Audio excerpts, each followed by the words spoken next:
Ka fara yi shine za ka je Play Store kamar haka.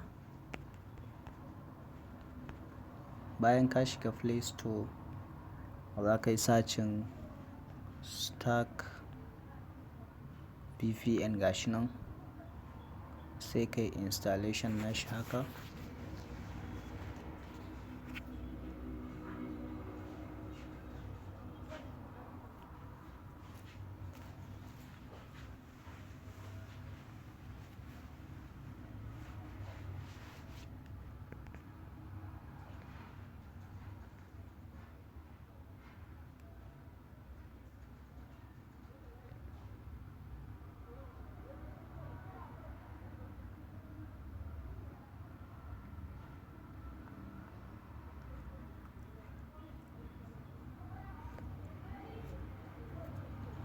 Kar ka manta ba ka yi subscribing ba, ka danna ƙararrawa domin samun wasu sababbin bidiyo.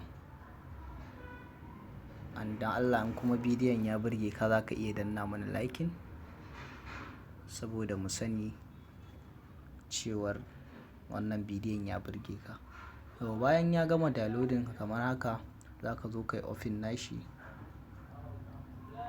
za ka danna nan, za ka mai da shi custom, sai ka shiga custom kamar haka, select connect, za ka mai da shi http server port 8080 sai yake zuwa host, za ka mai da shi haka smart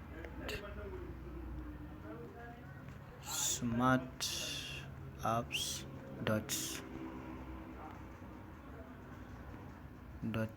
.mtn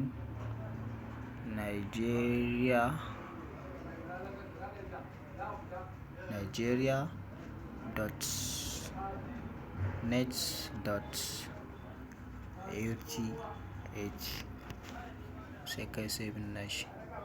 Header line multiline za ka mai da shi, sai proxy host za ka sa haka 10.199.212.2 proxy port 8080. Bayan duk ka gama wannan sai ka dawo sai kai connecting nashi, ka gama komai kenan.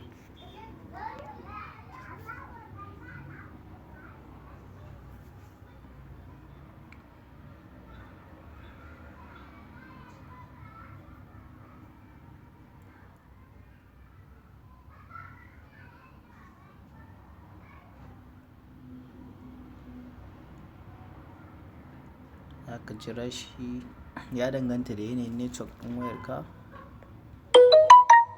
Shi nan zai connecting, waiting for usable network.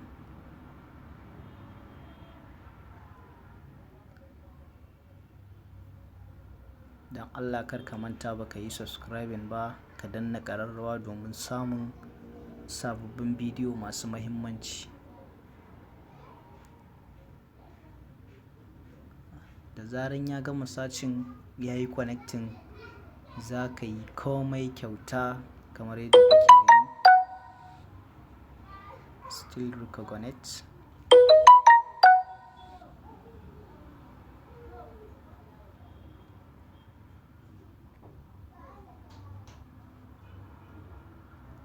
Ya danganta da yanayin network ɗin wayarka. Insha Allah dai da ya yi connecting za ka yi komai kyauta.